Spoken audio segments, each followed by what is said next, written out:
not Buy Smart Colorado. Many of you know me. This is my podcast I've been doing. I don't know. This is episode, I think, 8. Between 8 and 9? 8 and 9, something like that. We got a handful that have not been released just yet because of some crazy cool shit this man is doing. So they will be coming. They will be coming. And this is my big brother, Rafi. What's up? He go by the name of Rafi of Wauk-Side / anything you see Wauk-Side. That's WAUK/SIDE. So, what up? Bro. Yeah, made it. Yeah. This has been my brother for how many years? 20 plus years. 30. When was it that? So, because Ray Sean was living with me, Right. it wasn't quite the 90s, but it was early 2000s because Pops had moved to Minnesota. It was the very beginning of It was like the very beginning. And no, it was the 90s, bro. It was like 99. Because you came over with Big G in that fucking Pontiac that he had. And I was like, damn, that shit is sick. Yeah. That was the first time I met Big G. So that was like, late 90s. That was something 99. Something like that, yeah. But that's our history. Right? Yeah, man. Crazy. Well, his brother was like, his little brother, Ray Sean, was like my best friend. And he basically lived with me.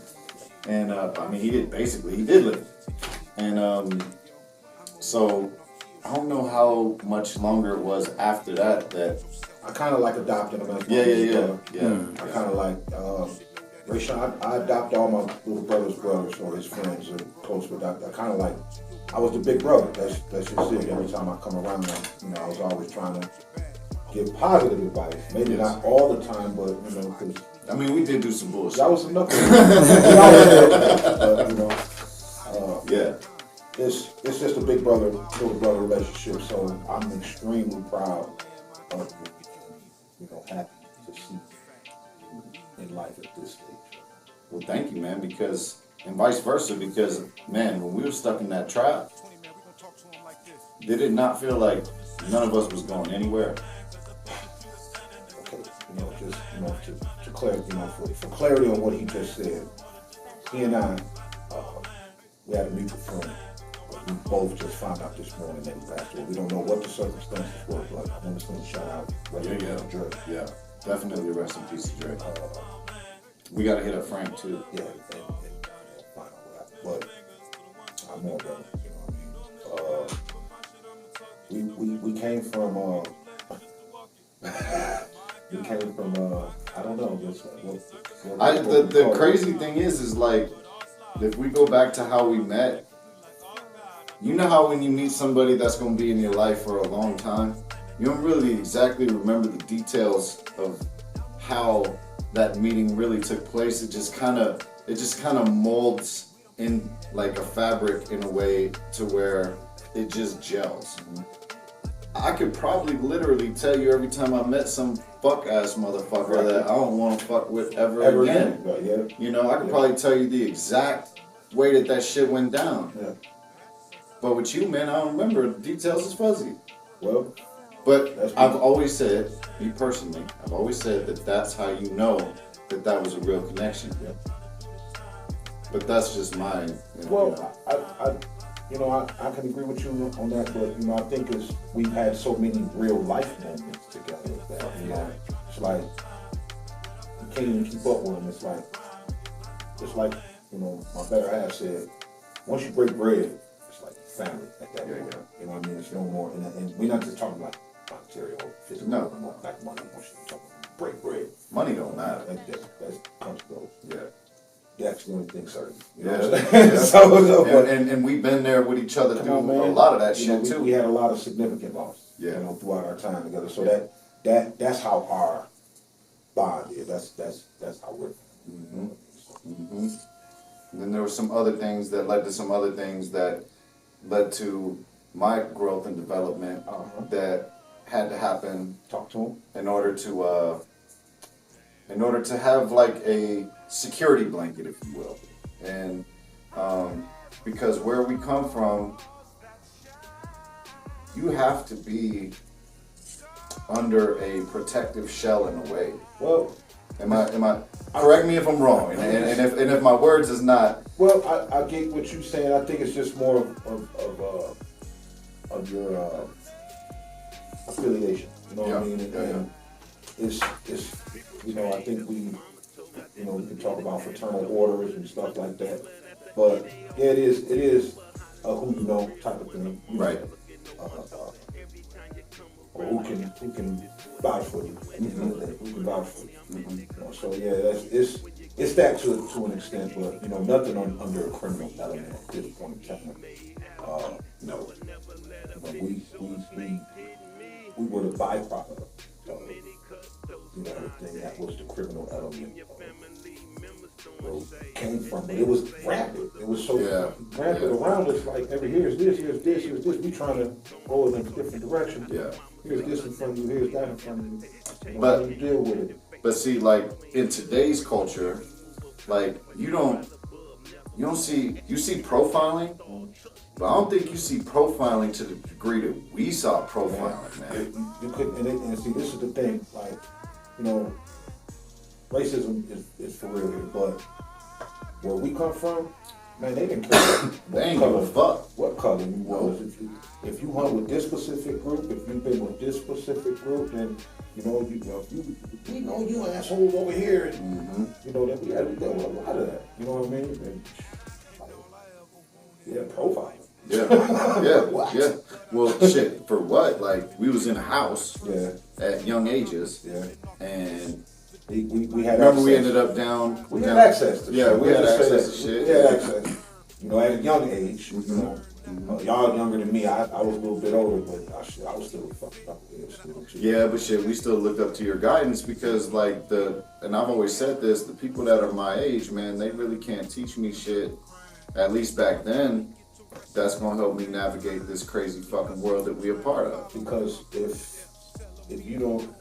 you haven't been here as long as I have, or someone longer than me, what is it that you can tell me other than something about technology?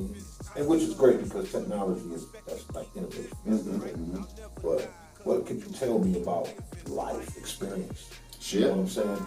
So all my friends that growing up too were 10 years older than me. You know what I mean? So I'm almost 47. And I'm all of my fucking 40. Yeah. So you know what I mean? So it's like all of my brothers, big brothers, for lack of a better term, were older, by at least 10 years. Yeah. You know what I'm saying? So like all my buddies now are like 57.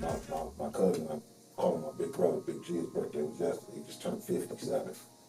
So hopefully he's enjoying New York. Oh yeah, he's in New York. So, yeah, him and his wife. Shout out Big G. What's up? Happy birthday. Yeah, man, I don't know, Big G, if you remember me, but happy birthday, man. But no, man, we went through a lot. Like almost, this podcast could turn into a Joe Rogan 3-hour fucking podcast if we get to really talking. I don't even know if you got that kind of time. You guys got that kind of time over there, man? I don't know. Just because we can talk. We can fucking talk. I got 38 minutes on the call. We can converse about some things, man. And it goes beyond just a professional spectrum. It goes into a family spectrum. It really is a giant circle of a lot of different things. I mean, we've traveled everywhere from. When this guy moved to Colorado, I came with him first. When he first wanted to explore Colorado, I was the one who got in the car with him. We drove 17 hours from. The long ass drive. That was long as fuck. Did we stop? Like I think we stopped in Nebraska or something and stayed the night, and then we was like, "Fuck that!" We gonna stop. It was like we started. It was daytime, and then we got to like Nebraska. It was dark. We had all them fucking. I was like, "No, we're gonna stop." Remember we had all the cats with me and shit. Yeah, that's what I'm saying, man. I was the first one to come out here with you when you came out before Rachel. Remember when we got here? It was beautiful too. It's beautiful now. Well, no, I mean the weather. Yeah, it didn't make sense. Yeah. Like it blew my mind because you always hear Colorado, you think of the snow. Mm-hmm. So I'm thinking we're gonna get here and the weather's gonna be all fucked up, 70 degrees and beautiful. This was like what? When did you go? It was like fucking it was either end of February or early March thing. Oh yeah. So it was still kind of cold. Yeah. At home. Yeah. It was cold back home. We got in the car. We drove. Yeah. Yeah. Well, I went everywhere with you. We went to Minnesota to see my Papa's friend. We went to the gym. We went everywhere. Yeah, we went. Yeah. Yeah, if we was going, you was going. And if you wasn't going, Rayshawn was going. And shout out to Fucker. He was going. He always went. Jason was amazing. He was amazing. Jason got. Yeah. Oh, I can't believe it's Dre. Jason. Yeah. Check it out. That's just horrible. Shit, even all the way back to Mike Corbin. Michael Corday. Yeah. That's Mike Collins. Yeah. Oh, there's so many. I mean, we can go with that. I mean, and that's just in our circles. So then I got guys too that's out there you might be familiar with, but not much. You know what I mean? well, when I first moved out here, I swear we were having a conversation. It was every couple of weeks, if not every month, about somebody getting shot, somebody dying, something happening. Unreal. You know, and that shit still happens. Like Brian and I were talking. Probably more rapid today than. Well, the thing was, Brian and I were talking in the lobby just before you got here about how they're not hearing any news out of Chicago right now about anything. And it's not that shit is not happening. They're just not talking about it right now. Okay. And then there's that, right? You know what I'm saying? They just done talking about it. Right. And I don't know what that ties into. My thoughts were that it'll probably rear its head sometime around the next real election. You know, outside of the midterm. I heard you say something about midterm. Yeah. You know. Of course, it all draws back. Everything's political at this point. Everything is politically infused. So, or politicized. It's everything. You know, it's coronavirus. And I don't want to get too political. I know that's another I mean, shit, we can do that too. I know. But no, I mean, it's so many. Once something becomes politicized, it's like it's over with. Yeah. Just like the vaccine and all that shit, they politicized the fuck out of that. And I even heard something recently where they took people like John Legend, and a handful of others into a room and was like, hey, we need you guys to push this shit onto the people. Yeah, thanks to masses. So they can get big advertisement behind it. There go. We're not gonna talk about this. No, we're not gonna talk about it. Let's not get into not yet anyway. Let's not get into the. They got to put a fucking disclaimer and shit, man. you know. It's ridiculous at this point. But we are gonna get into the celebrities a little bit. Yeah, man. A little bit. We have to. Let them know I'm here out in Colorado for the weekend. Trying to do this book. Wanted to document the first 40 years of rap music as a genre, not as the hip hop culture. And there is a distinct difference while being one and the same. But there is a very big distinct difference. I'm covering the rap music genre. It's dating back from 1979 up into 2019. So it's like the first 40 years. This will be the first edition of the book. It took me 4 years to write it. I cover 400 plus artists in the book. Done it in 4 generations, so it's 4 10-year periods. Generation. I'm going into the next pioneers, not just gangster rap era, trap era, digital streaming era. I'm trying to talk to these people tomorrow. Get it out there, get it there, get it to the masses. So as a hip hop artist yourself, and I forget which songs we did in my basement. Oh, dude. I forget which ones we did in the basement, but what did you see, because you're categorizing all of this, what did you see, because we went from the 90s into the early 2000s talking about selling drugs, things like that, like making money. And then you had a transitionary phase where it went from selling drugs, making money, to doing drugs, banging these bitches, and like influencing millions upon millions of people to do really stupid fucking shit. Indoctrination. It's all part of it. If you look at rap and you look at, that's what I'm covering, mainstream rap music. So these are the artists that were at one point in time signed by labels, because back then, you gotta think it's 79, they didn't know what to even call it. They didn't even know what they knew it was hip hop. They knew it was part of hip hop culture. B-boy, you had MCing, you had breakdance, that aspect of it, rap, you know what I'm saying? They were trying to categorize it so that they could make money off of it. Right. And so by the time, uh, Sugar Hill Rappers or Sugar Hill, Sugar Hill Gang, Silver Robinson and whatnot, they formulated, that record, man, and it picked up, it crossed over.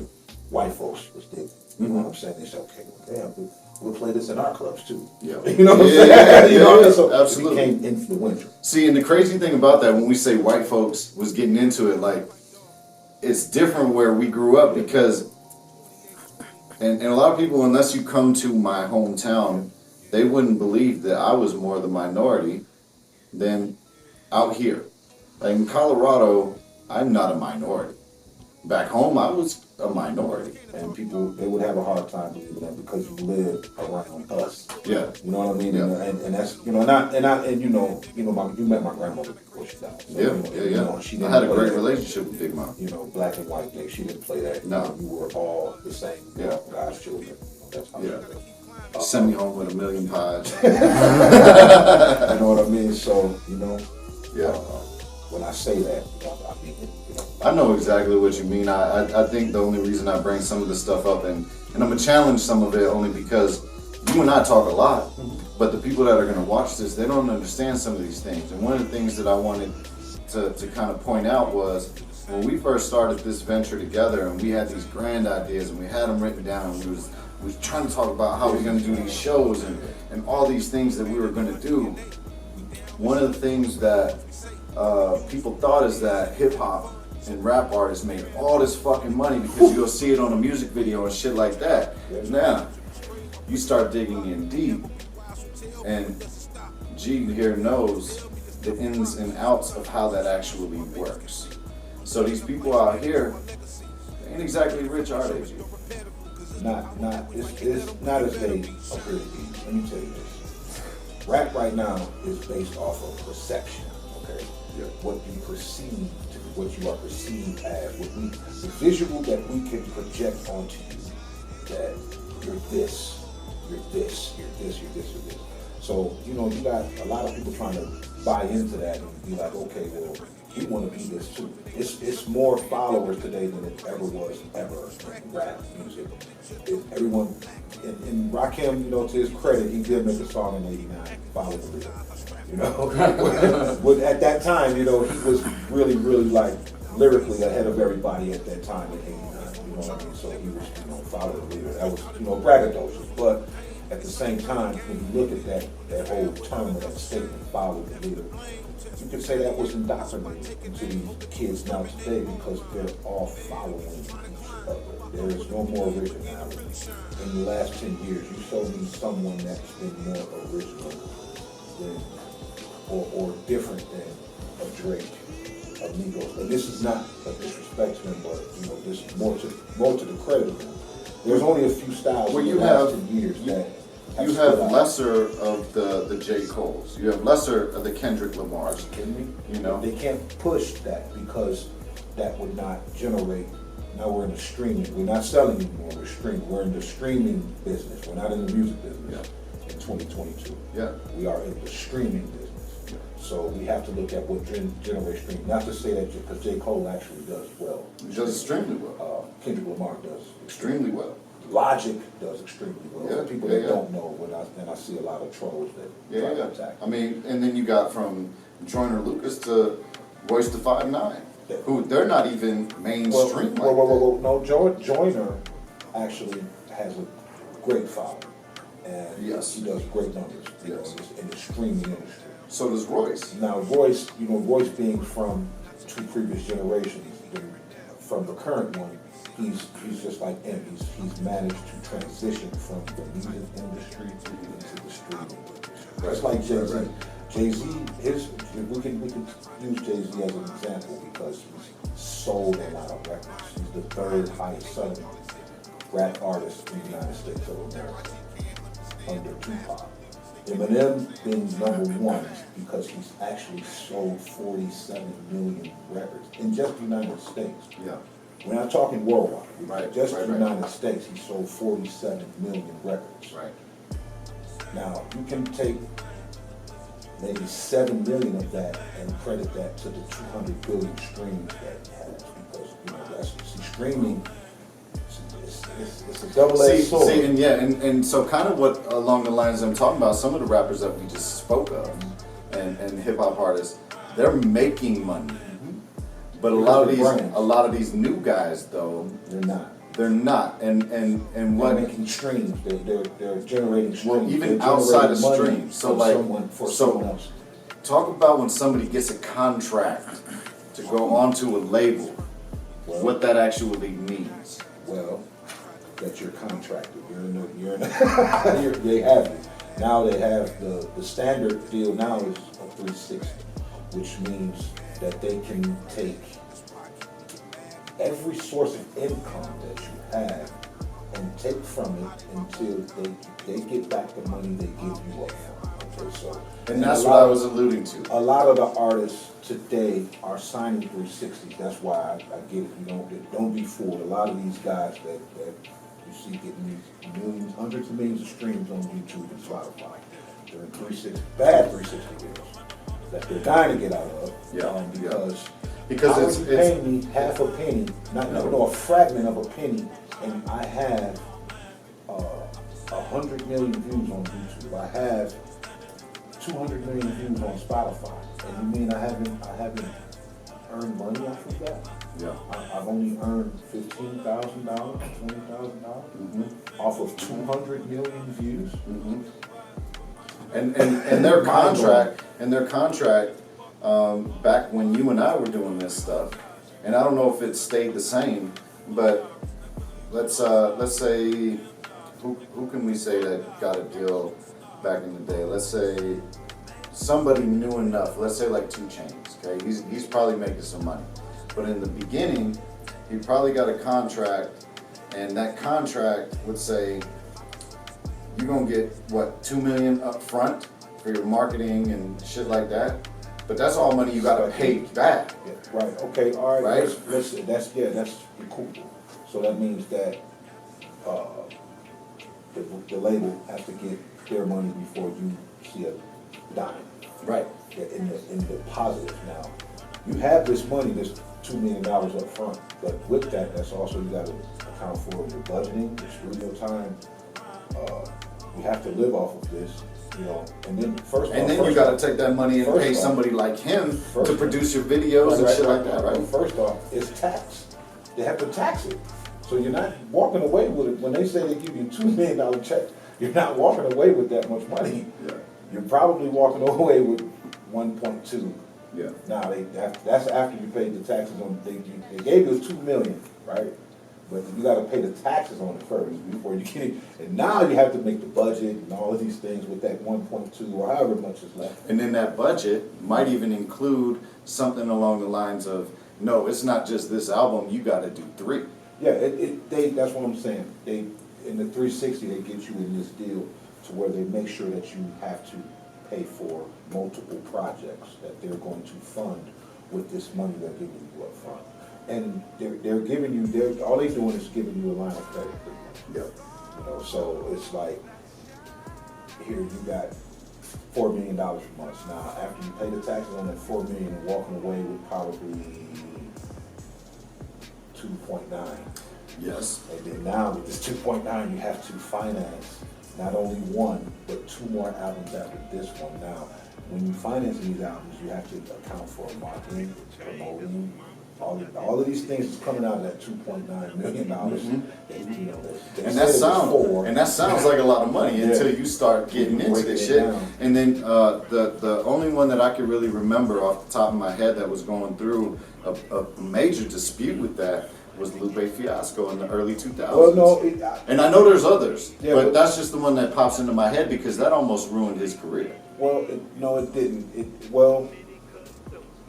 It ruined kind of his mainstream career. There you go. See, now let's put that in. Let's get that. Now, a lot of these artists that we talk about, Lupe's or whoever's, the joiners, the voices, they have a solid fan base, underground fan base Yeah. that are extremely loyal to them. So when they just dropped an album, And it was good. Drill Music We talked Design, about that, yeah.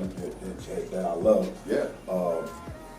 He has a fan base to where his numbers, they may not eclipse, let's say, Lil Baby, let's say, Little Drake. Baby suck. But no. See, that comes from a point. That's a point of opinion. Yes, But absolutely. You see what I'm yes, saying? yes, So yes. we talking content wise. So, but now when we Lupe won't eclipse in number wise a Lil Baby or Da Baby or Drake or and these rappers came out after he came out. So see, Lupe actually came out in the third generation. Yeah. You know what I mean? So he came out when rap was still like mainstream, just pumping, and the trap. Yeah. He came out like when trap really started to jump. Yeah, but he So- did well. So he came out. He was more like what Kendrick and J. Cole are Yeah, in he's the a fourth lyricist. generation. That's what Lupe He was a in the lyricist, third and well, he still is a lyricist. He still is, and he's able, and he has a solid fan base that supports him. That I'm one of them. You know, Me too, I love his music. First time I heard him was on College Dropout. Really? I think so. Touche, Lupe. Uh, With Kanye West. And yeah, I was up on him because he was doing Was it- mixtapes in Chicago. It wasn't Touch the Sky, was it? Yeah, that was Touch Touch the Sky. That was the first time you heard That was the him? first time I heard him. Gee, I was young, man. Yeah, but I was up on him, though, you know what I mean? Because he was doing business with a guy that I know that ended up becoming one of his main producers and is on Lupe's production. Yeah. We shout out to Soundtrack. I know Soundtrack, and he had told me, I remember him telling me, like, man, I got this guy. And, my sister was doing business with Soundtrack. We was that damn close to being able to fuck with Lupe, huh? Yeah. I mean, that's how small the circles are. You know what I mean? Yeah, man. Even in the big city, that's how small. Shit, the even circles Twista was almost within are. reach. Remember when he came into the town when he released what was that, the Kamikaze? Kamikaze, yeah. When he released that Kamikaze. album and he came up to Waukegan and we took the pictures and everything. Yeah, I didn't get to go to that one. I would know because I was already moved here. That's why. That's right.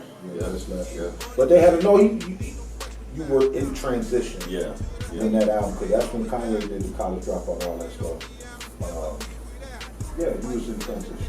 Yeah. Getting ready to come. Yeah. But Shit, I wasn't even living in that fucking house at the time. it's just like with Lupe, I believe that he has the perfect layout for what he's trying to present to people. But that message falls on Deaf mainstream deaf ears. You see what I'm and, saying? And the mainstream is what pushes everything that we see, all the propaganda and shit that we fucking see. What I said about perception, hip hop is what. And I'm not saying mainstream hip hop is the only thing that pushes propaganda, right? No, absolutely. I mean, you have everything from rock to country to fucking, I don't even know the other shit, but they all push a specific agenda almost as if it's choreographed. It's all in sync. Yeah. When they got on I call it the alphabet. Yeah. And no disrespect to No, we to that. we blame Dave Chappelle for that. What's he call it? The alphabet soup? Yeah. Everyone has his title, and this is one thing that the music industry, I think, capitalized on when they said, well, look, we have all these different groups of people. They all listen to music.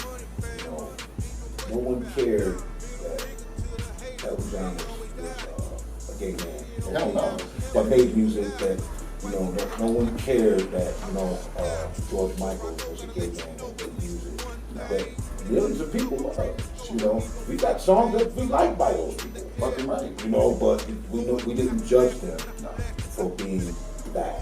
You know what I'm saying? I think like a lot of that came later, and that's why they formed all these other organizations that wanted to speak up. And we get it. Everybody has rights now that gay marriage is legal in this country. They have rights. Some people would argue that and they'll protest. They got more rights than black folks, and they got more rights than these people, and these people, and those people. You know what I'm saying? But nevertheless, they have rights. I don't think you should attack a Eminem when you call someone a faggot. I don't think you should I mean, because he's just saying it to you. If you're that sensitive to identify yourself as a faggot instead of just being a homosexual or whatever you are, then that's on you. That's personal. It's just like. I mean, if somebody wanted to call me a fucking cracker, I'm like, it's kind of fucking funny. It's how you take it. Yeah. So it's just like, and I'm gonna say this because there are a lot of people who are still like emotionally charged by the word nigger. Now, when I say that, yes, there are two different spellings of that word. Yeah. With different undertones. And absolutely the same thing. So it's like if you say nigger to me, I know it's not in a disrespectful way. Right. If you say nigger to me, then we got a problem. Absolutely. You see what I'm saying? 1,000,000%. It's when people, they shouldn't let the word charge them. You know what I mean? We're beyond that now. We're beyond civil rights. We're beyond slavery. Way beyond slavery. To an extent. Well, one thing about that too, and you don't really need to reword that because we've talked about this. There's a form of slavery that we all sign up for when we pay taxes. That's one form. And it's here. That's one form, but also lock our minds into not being I also yes, being able to learn, being teachable. I also studied something called generational trauma because trauma is passed from member to member to member, which is how I have anxiety and PTSD issues. Well, my mother dying when I was 3 caused the PTSD, but prior to that, my grandmother, my mother's sisters, all had anxiety issues. And doctors told me for years that was something that couldn't transfer. Well, that's a lie. That's a lie. I was going to say now, a lot of these, medical professionals, they give you the clinical term of whatnot, or clinical definition of something that they said was that. When it was scarlet fever, they didn't know what else to call it, so they did this and it can only do this and this. You see what I'm saying? Yeah. So as all these new innovations and all these new technologies bring us further to the future, now they have these clinical terms for everything that's bipolar. Yeah. Borderline personality, you name it. I mean, I think there's 11 million. And to me, because I'm clinically manic depression, that was before they diagnosed me with being bipolar and then this and that. Yeah, I know you my whole fucking life. I would have never thought. Schizophrenic. I suffer from schizophrenia. Is that why you piss in pools?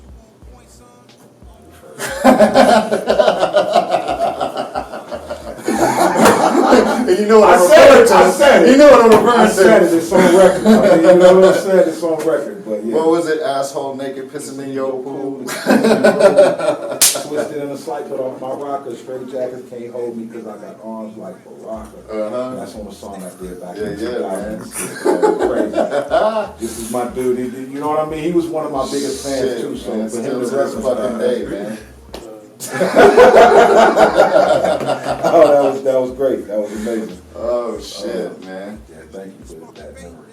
Hell yeah, man. Don't forget that shit. We had too much, man. Oh yeah. Shit. But yeah, man, it's good seeing you. It's good seeing you in this new life. It's good seeing you doing well for yourself. Family, I got to see kids. Well, yeah. I got to see pops. That was the craziest. I flew into town. Yeah. And I'm transferring when I got off the plane in Denver to get on the plane coming to Springs. And I'm getting on the plane and I hear his voice and he's talking to the stewardess and whatever. And I'm like, fucking dad. This is Pops right here. You don't even know because I have my mask on. Shit, I'm paranoid. I keep my still with the mask on. I told her, excuse me, let me speak. I said, don't I know you? I don't know. Take off that mask. So I took off the mask. He's like, Ralphie! He got up and he hugged me. You know what I mean? I love you, Dad, man. Yeah, man. He's my guy. It's crazy how far back we go. You know, the other day he fucking told me, he's like, I never put 2 and 2 together. I said, what you mean? He said, I didn't know Rafi and Rayshawn was brothers. I'm like, the oldest brother, yeah. All this time? Yeah, what? man. Yeah. He just, because that was the camaraderie, with Yeah. your friends, and when you brought them to your like that. He just figured you all, right? Yeah, that's all this. That's Larry. That's Lawrence's Yeah, brothers. yeah. We say it right, Lawrence. Yeah. That's Lawrence's brothers. Those are his brothers. Those was his brothers. I'm sure he didn't forget when we beat up JR in the parking lot, though. Yeah, South Minnesota? Yeah. It's cold as fuck that night, too. Did he ever give your pops any more problems after that? No. And I accidentally headbutted Kelly. I was so... You know, I only fucking got hit by Ray Sean. Oh my God. I didn't even get hit by the dude. Crazy. Well, cause you hit him, like, cause you walked around the truck, right? And you hit him, and I remember you saying, I hit his ass like Mike Tyson hit him, like, bam! Cause you swing lefty. Right. Well, you swung with the left for some fucking reason. Dabbed him. Okay, so you dabbed. Anyway, you said Mike Tyson, so. And he stumbled out, and that's when he came at me on the other side of the truck. And I don't know if you saw this, but Kelly, to this day, said it looked like something out of the Matrix when that motherfucker swung on me. She said I did like one of these fucking, like, standing straight up, I bent straight back to not get hit.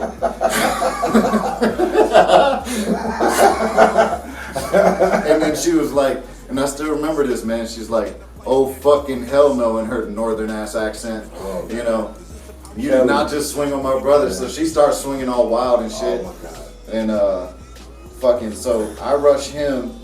He fucking tries to retreat, bangs into a truck. Ray Sean grabs him or something. I can't remember, like, it's a little bit, but he ends up on the ground. So I'm standing over the top of him, and Ray Sean and you stomping on him. Okay? And the only, he was drunk. He was drunk. But stomping on him. I remember that. And I remember getting kicked in my side, like, Probably twice. me. It was fucking Ray Sean. Oh. And Ricky too. Ricky, he was like in it, but he wasn't in it. Like He was like a spectator. Yeah, he wasn't in it like us. He was like cheerleading, like, yeah, but we whooped that dude. We whooped the shit out of that motherfucker. But he was on some shit He though. was fucking crazy. He was, not only was he fucking crazy, but he was on some shit. Because after that, he got up and fucking ran behind the bar. Yeah. And then, you know, I think we well past the statute of limitation for this shit. So Pops hit us back in the pawn shop. Remember, because the pawn shop was attached to the bar. We was hiding back in that bitch. Cops came, didn't know where the fuck we was at. Nope. Right under their nose. Nope. You know what I Didn't mean? know where the fuck we were. And then Glad you said that shit about the statute of limitation too. I heard you. Yeah. Just throwing it out there and shit. Yeah, that's what we say. Yeah, we whooped the shit out of that dude. Yeah. He was in the hospital. Apparently he woke up talking shit the next day like he ain't feel it. I'm like, well, when you on that many drugs, that's probably what happened. So That was crazy. I remember that, man. Going up to Minnesota and doing that. yeah. And that was right. Didn't you do a show that night? I swear you did a show. Like we did you not like a whole show, but like I think we did karaoke. it was like a karaoke show. Yeah, it was more of Karaoke that. show. Yeah, it was like more of that. But it was cool though. Yeah, It was cool. absolutely. That was a lot of fun, man. We had fun, man. We did a lot of crazy stuff. Yeah. But looking back on it, It was fun. Nobody died. nobody died. Maybe I mean, maybe later, but some property damage and shit, you know. And shit like, but nobody died. yeah. I remember walking back into the bar after that, and the people telling us, "You don't do that. You don't do that to the natives." And I'm like, "Why the fuck you ain't stop us then?"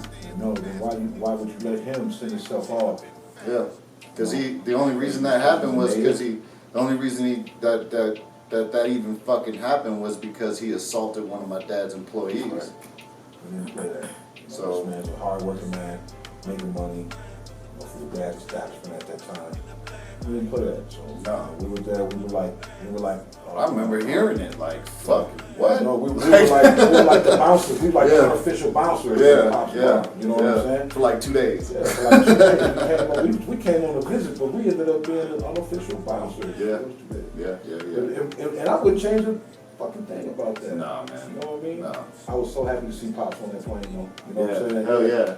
You know, so. I bet Pops remembers that shit too. He probably remember a different version of it too. It was crazy.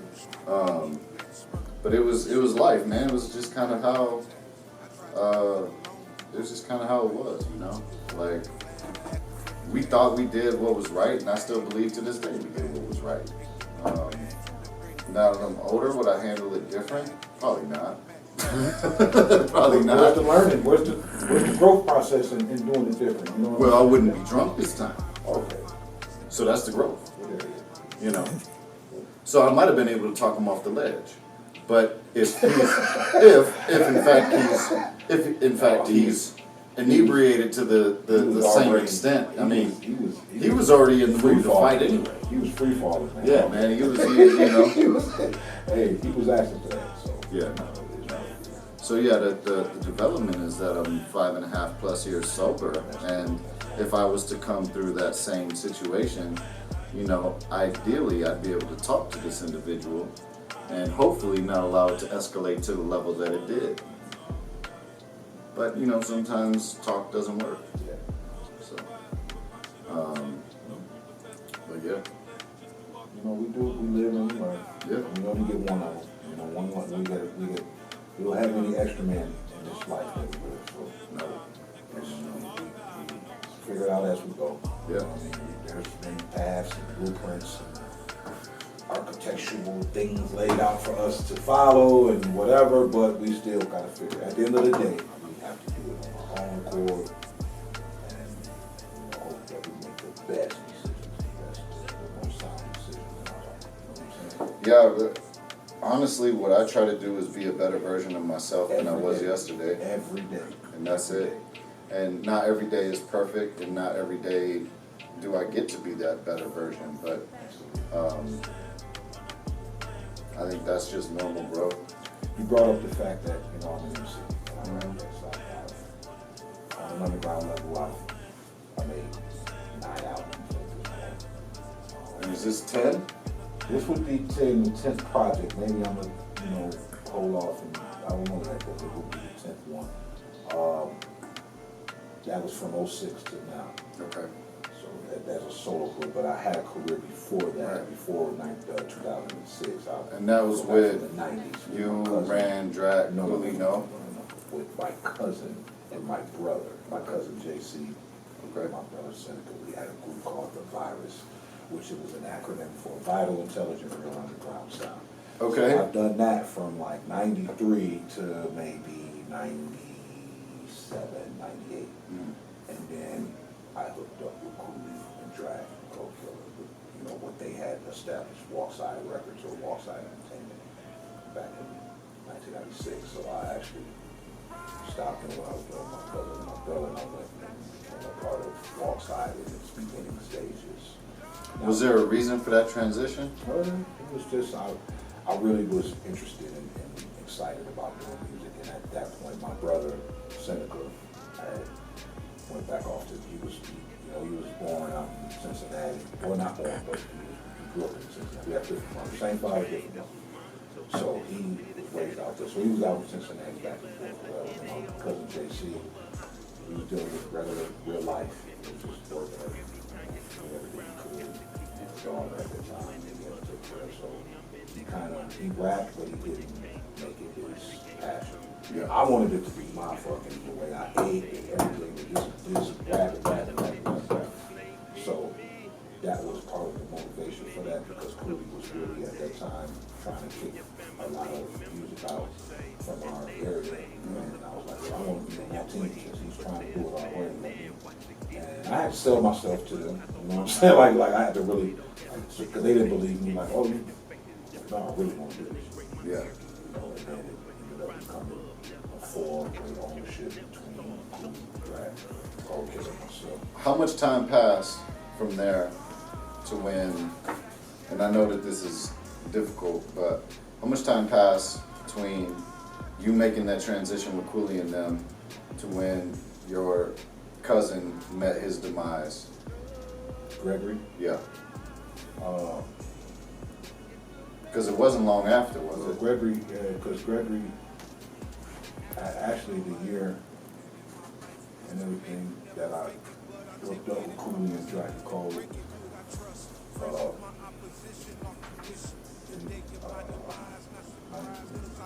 a year after that, Gregory, you know, he went to Mississippi and got killed. So like not even a whole year, he had did the song with Cooley Visions. Visions, yeah. And he sang his ass off Yeah, on he that did. song. He did.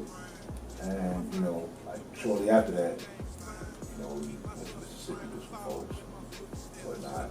I don't really didn't even like getting into that. No, I get it.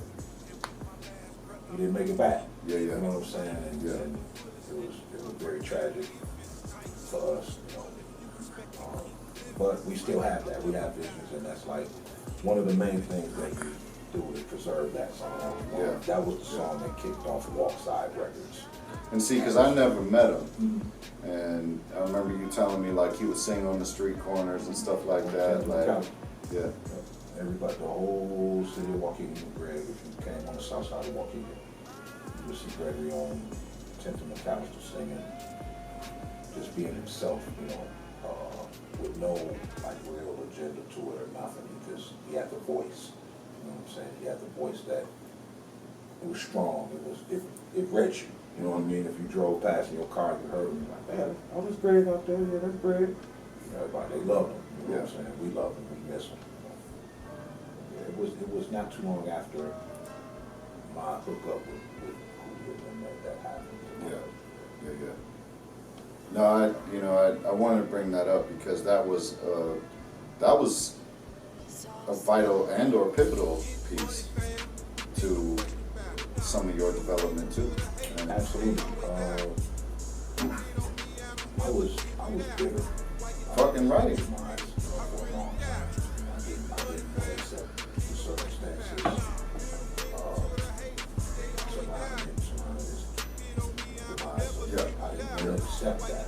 You know, I was angry. I wanted people to feel like how I felt. I wanted them to feel the loss I was feeling. I wanted those damn people to feel too. Yeah, fucking right. And you know, it cost me some time and repetition. You know, I got caught firearms or whatever. Illinois don't play with that shit. You know, I had to learn. I had to go through it. I had to ask God to give me the strength to give me the strength to be able to forgive. And or move past it. Not even so much to be able to move past it. Did you at one point meet that person? I came face to face with the people that we left out. I did actually meet the people who brought me into bonds. Yeah. Left town with that left. You know, I bring up what I bring up not because, you know, I want to bring up sore spots and stuff like that, but you have a book that you wrote that you spent 4 years on. And I don't even remember if we had the conversation about when you started writing it, but I think we did, that you were going to start doing this. And I think that when this takes off, people could look back at this and be like, you know what, I understand why he did this. I understand why it was important to him.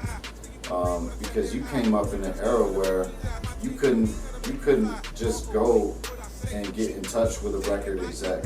You couldn't just go and put all your shit on YouTube and get rich like some of these kids have gotten. They had protocol, non-solicited material. They couldn't send in anything that wasn't solicited by Damn, you're an attorney.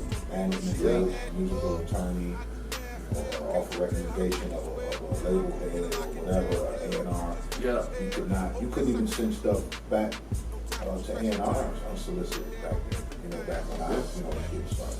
Yeah. You really had to know somebody. You really had to get close with somebody. Like, and it's like going through that change and watching the industry, going to that. I followed it for a long time.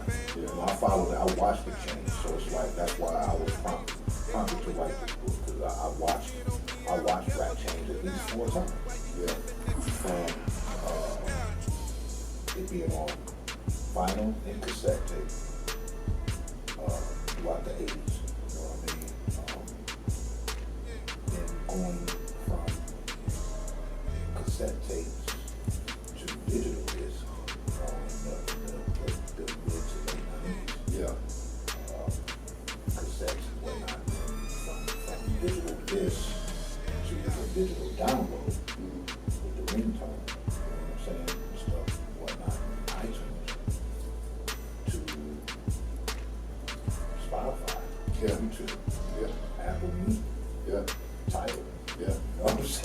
So I watched it change that many times, and I'm like, they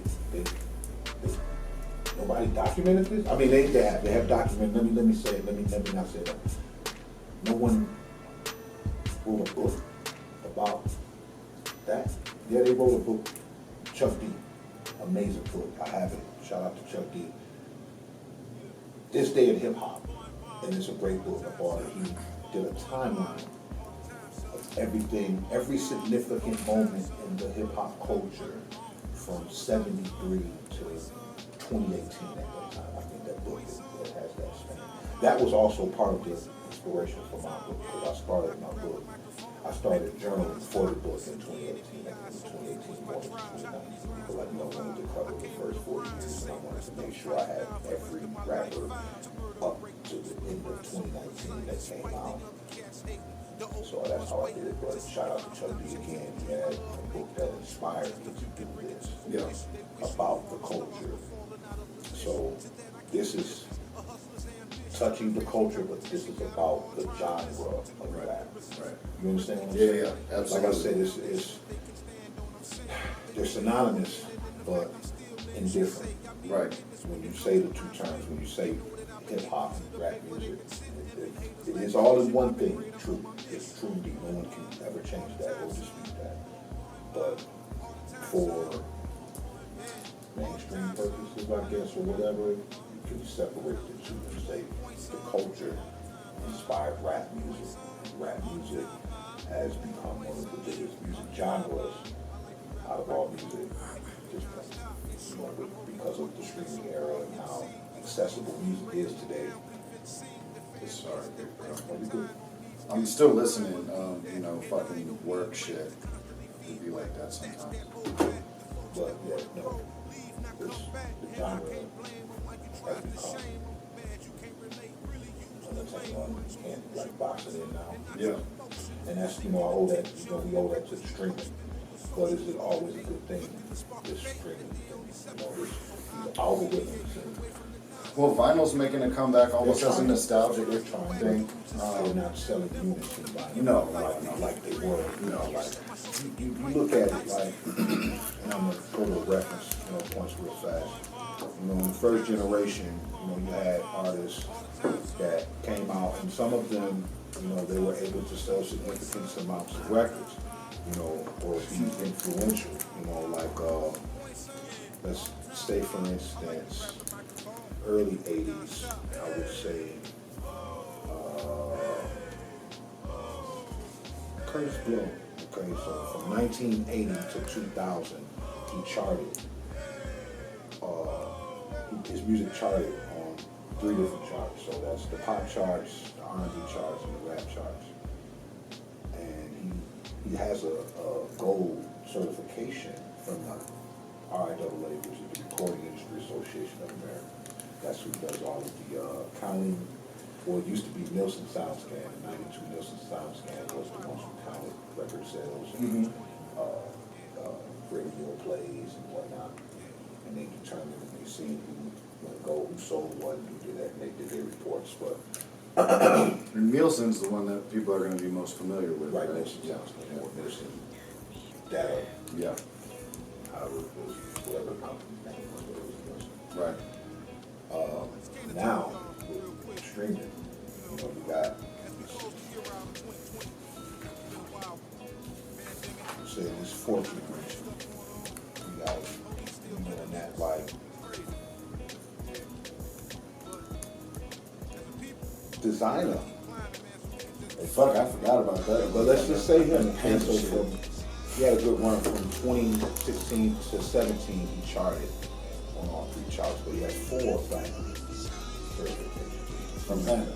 Not just from Panda. I'm just fucking that. No, Panda actually was a huge song. It was. Yeah. Fuck, I forgot about that shit till now. Those certifications he has aren't from sales. their streams. Shit. Or as opposed to Curtis Blow had to sell 500,000 records to get a gold And platinum. people had to walk into a fucking store And buy and it. pay that shit for that. Even and then when it changed in the early millennium to digital downloads, so people would buy these ringtones.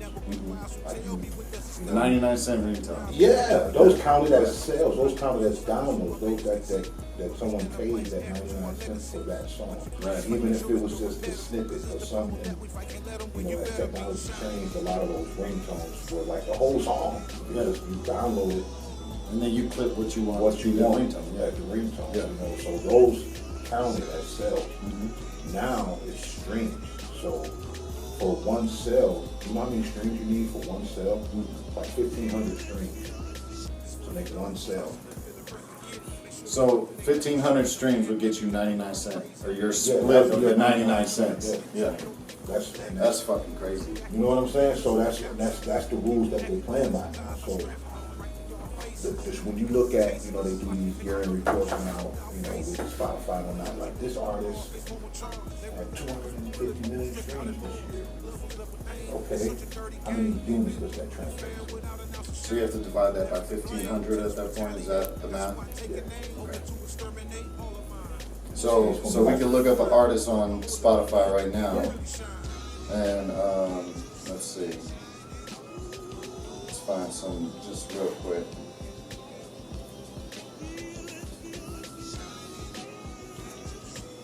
I did the math for the 200,000. You would have had 133 units sold, which is kind of scary. How many? 133 units sold. Out of how many streams? 200,000. So 133 units sold out of 200,000 streams. Mm-hmm. I mean, I'll give them one more if you want to. It's a point. It's a point. 133. We can say 1.134. My point exactly. You see what I mean? So it's like artists today. That's why a lot of them are pressed. We can touch back on that too with the 360 deal. A lot of them are pressed to take that money up front because they never had $100,000. These are kids coming from New York's ghettos, Chicago's ghettos, Atlanta's ghettos, Los Angeles ghettos, Denver ghettos. Yeah, see, and the thing is, like, it's interesting too when we say ghettos, right? Like, when you say Chicago, like, when we reference Waukegan, it's almost like a ghetto of Chicago, and people don't understand that. So, I think you and I talked about this at one point. When did the mass migration of, let's call them people who couldn't afford but saw opportunities in suburbs to make money cause problems? That happened in the 80s when they started flooding into the suburbs. I say late 70s, really, if you look at it. But the 80s for sure, I remember. I remember it, well in the 80s. I grew up. Transformers, G.I. Joe, Star Wars, all of these things are pop cultural things that I love and dear to me. So I grew up in that era, the 80s. It did.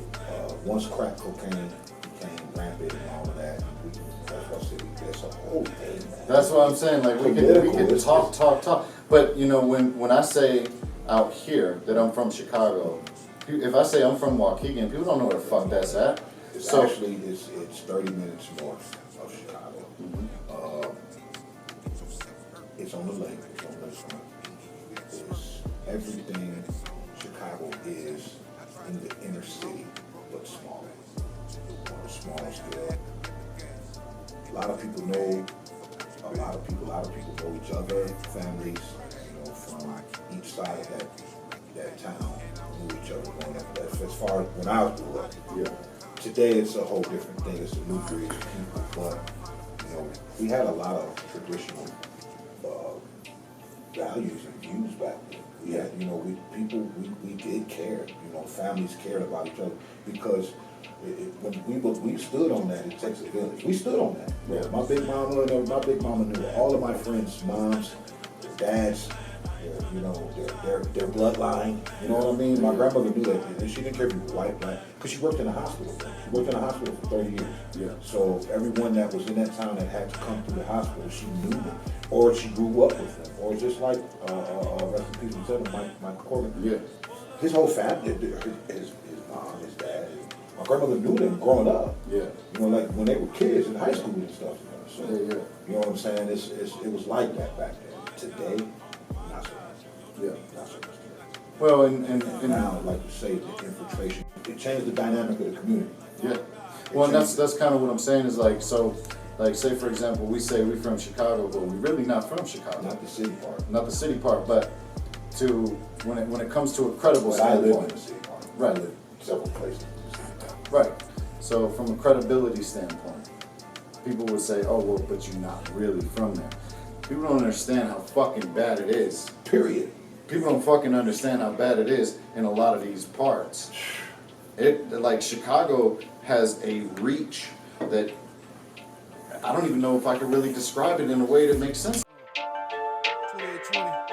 We gonna talk to him. 20 man, we gonna talk to him like this. I'm just saying, don't run up on this man, cause the place that you are standing is the place you get left land.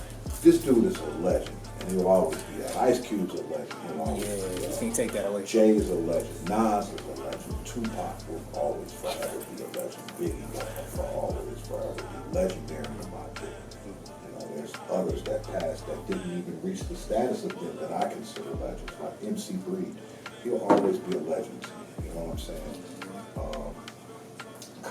Kanye's first 3 albums are classic. One can never change that perspective for me. I don't care what he has going on, I'll always be a Kanye West fan. Same. Eminem, the same. You know what I mean? Eminem has one album that people did not like, and they tried to clown on it, but it was his most introspective album. Mm-hmm. Relapse. Oh yeah, he got a lot of backlash from that. Mm-hmm. And that shit was dope. He was giving his true self. He was like the real Slim Shady at that moment. After all of the fame, everything, and because he was still a drug addict at that moment. He didn't. The recovery, right, was the one when he got sober. Yep. And recovery was great too. And his music now is great too. That now that he's clean and everything. I'll always be an Eminem fan. Oh, you guys going? Yeah, we was rolling. We good. This is great content. Yeah. I'll always be a Jay fan. I'll always be a Nas fan. I'll always be a Missy Elliott fan. And to that, I'm not saying that to like I spite anyone past those guys, because I'll always be a Ludacris fan. I'll always be a T.I. fan. I'll always be, in that generation. And the two that resonated with me the most, like in the 90s, it was Tupac, obviously, but that's only because I only had money to get All Eyes on Me. Yeah. You know, I didn't have money to get Biggie's album, so I'd only hear some of it, right? Big. But I didn't even hear Reasonable Doubt. You know, I didn't hear that until later, I until I met you. I put you on the And then, but to me now, like when I look back, like obviously Tupac had his place, but for me, the two most influential artists, if I had to pick two, was Jay-Z and Scarface. And Scarface is often forgotten about. Well, and that's sad because I think that, he came in an era, he was in a group, they're pioneers, okay? First and foremost, we're going to establish this, that the Ghetto Boys is a pioneering act. Even in my book, they're considered a pioneering act. Yeah.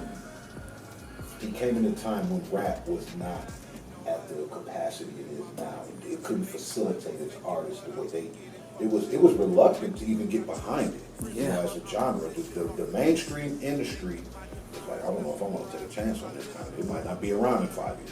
Shit, how many fucking times did you see political fucking movements stomping on CDs and That shit? came after that. That's what I'm trying to that's say. fucking So crazy. in the 90s, as Tupac then was coming in, not All Eyes on Me Tupac. I'm talking about the Me Against the World. Yeah, Me Against the Tupac World, and the Strictly for the Niggas Tupac. When they were coming in, you had groups. They weren't hate groups. These were just people that didn't understand that the lyrics the rappers themselves were saying were just to be a form of entertainment.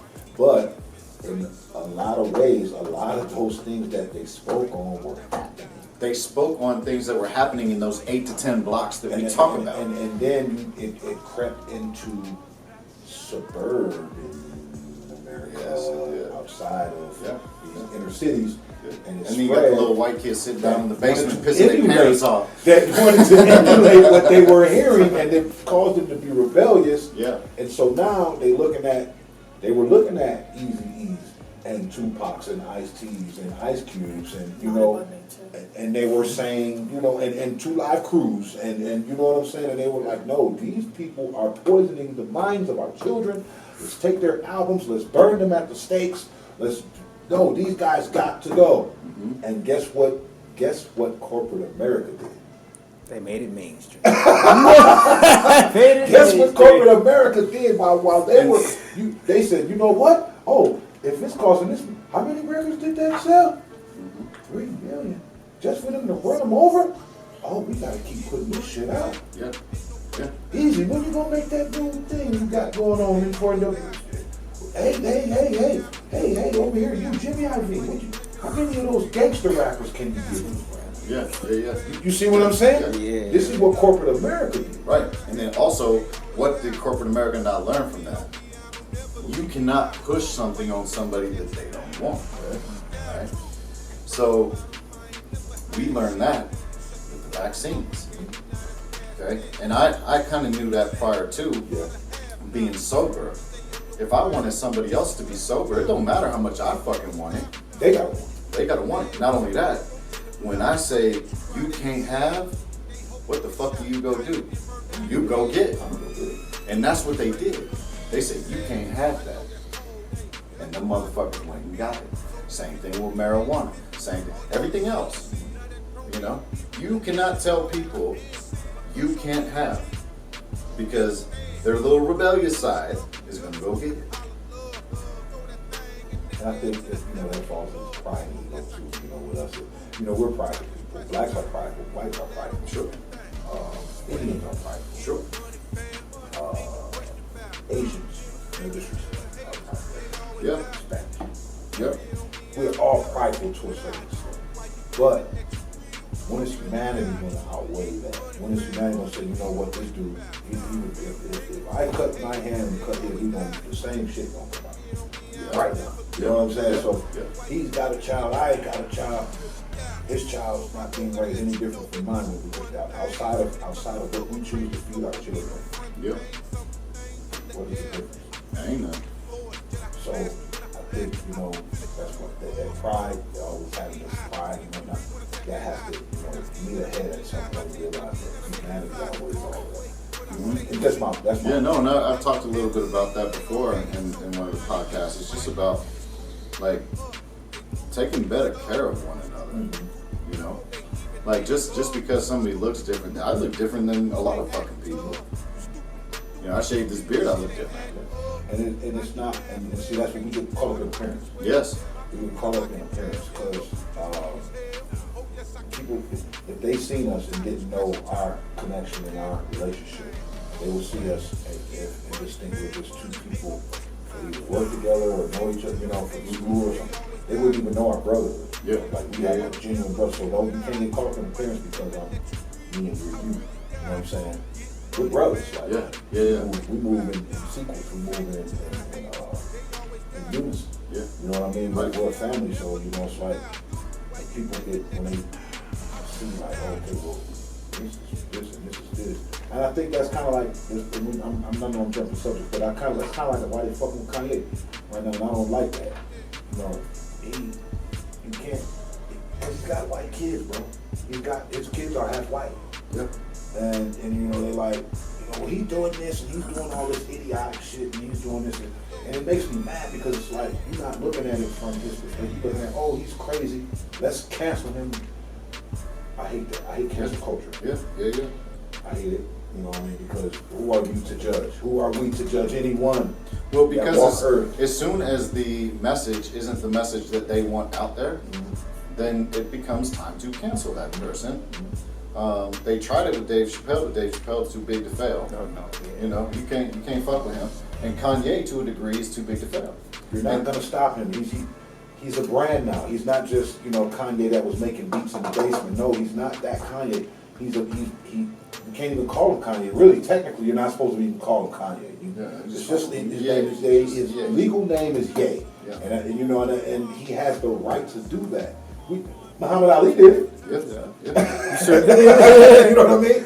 Shout out to the artist formerly known as Prince. Rest in peace. Come on, man.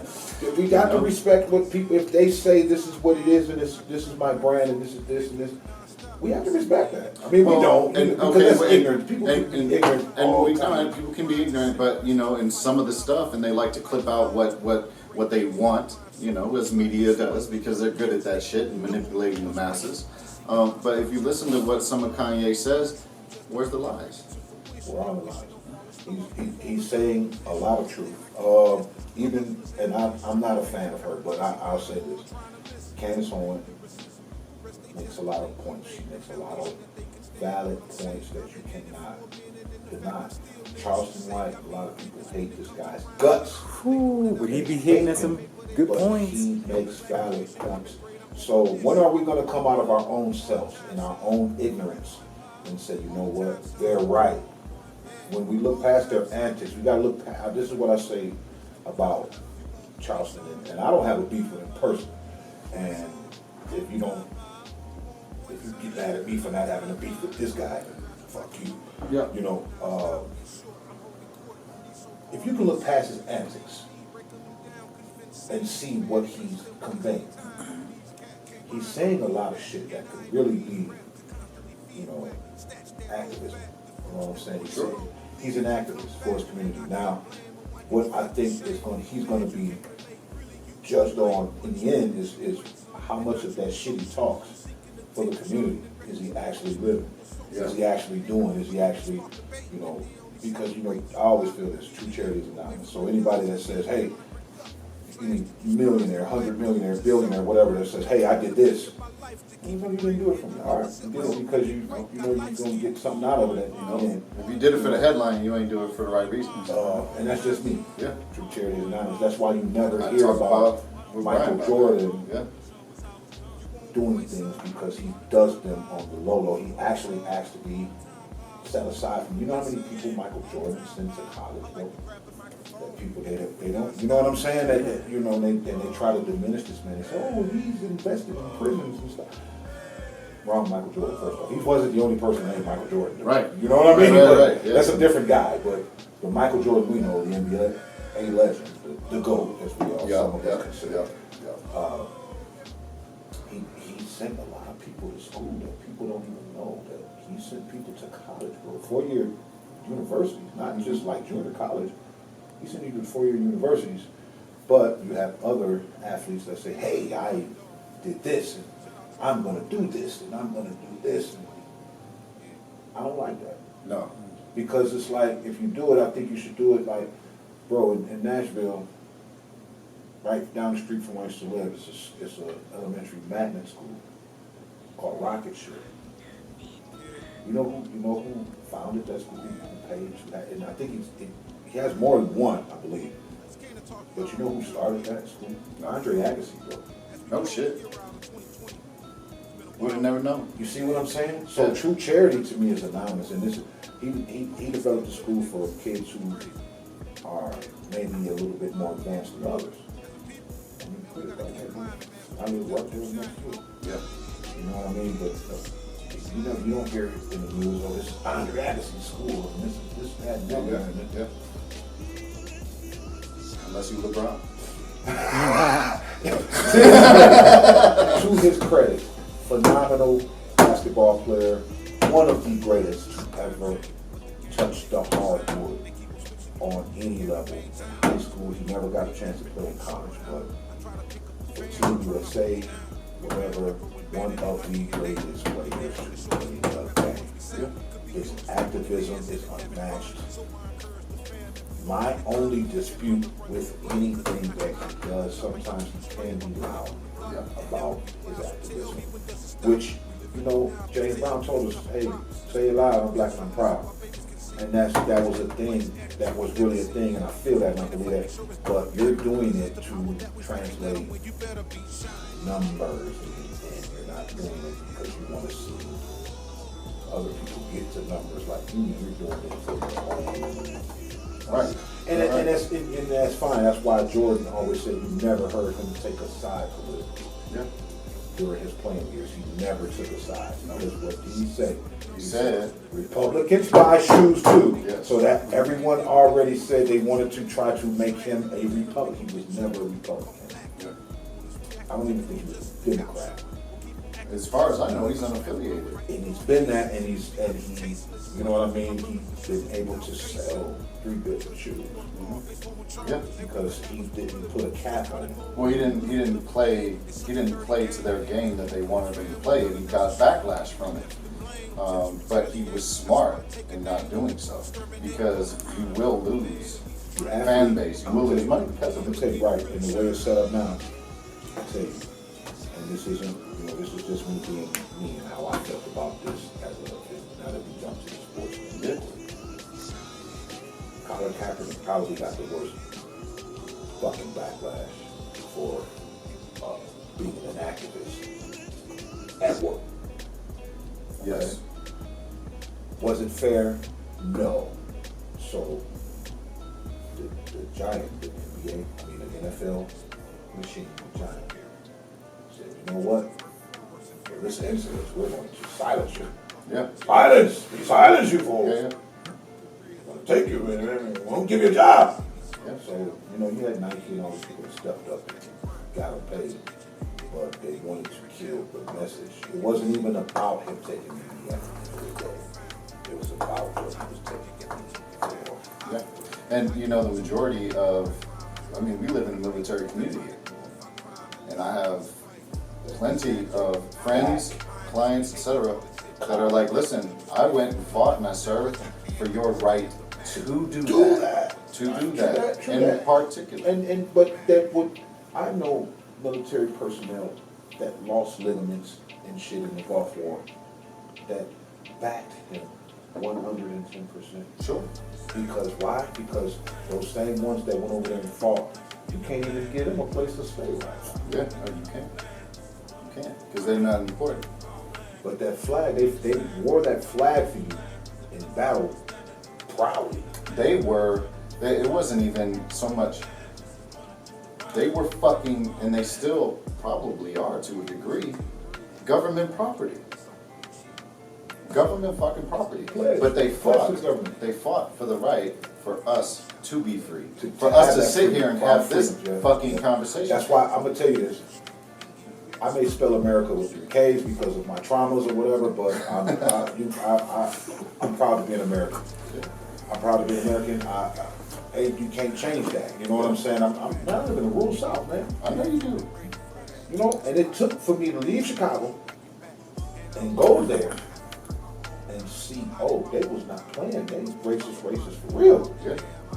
So, And it's interesting too, because I think that a lot of the racism, and I've talked about this before, I haven't been able to prove it, but because there's so much money in race baiting, okay? now for sure. Yeah, but I think that at the top of these fucking organizations, okay, I wonder if these people at the top of these organizations making the money even believe the bullshit that they spit down to the people to propagate.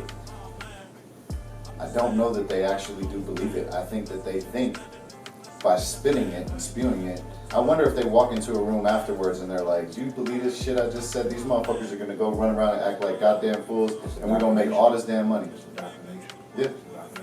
And I could be wrong, but but to me that's how I see. I think it might be. I agree with you. I agree with you totally. Like they don't even believe the shit that they say. Yeah. Like, but they can finna make billions. It's gonna translate for $billions of dollars for them. Yeah. That they spew this hate. That they get out there and indoctrinate people. You know, to and like you say, they race bait them into being racist and just having racially motivated shit to happen. And I don't even believe that the heads of these people that are pulling these fucking strings, if they saw you on the street, would even shake your fucking hand for doing it. Where's the sense of that? Exactly.